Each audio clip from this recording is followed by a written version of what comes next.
There's so much black and white thinking when it comes to villainous characters and villainous actions in fiction, which makes it really hard to talk about. Because on the one hand, you do have people who say that if you like a villainous character, that means you endorse everything the character does.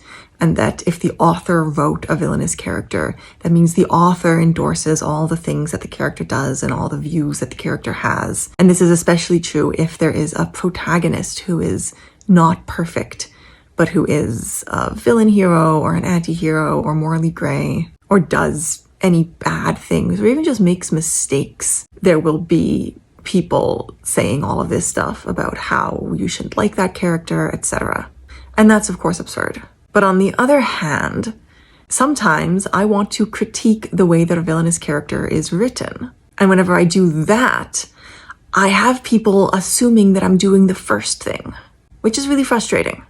I love villainous characters. Most of my favorite characters are villains or anti-heroes. But what really irritates me is when there is a character who does something despicable, but the entire narrative acts as if they're a wonderful person, acts as if I'm still supposed to be rooting for this character and supporting this character, as if I'm supposed to approve of what this character did and think they're in the right. The other characters all support this character's actions in ways that are completely unbelievable, unrealistic, because those characters would not be okay with this. So their actions don't make sense. That's really frustrating.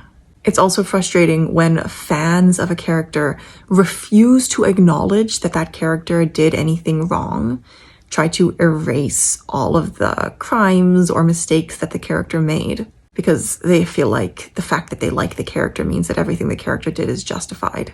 That's also really frustrating.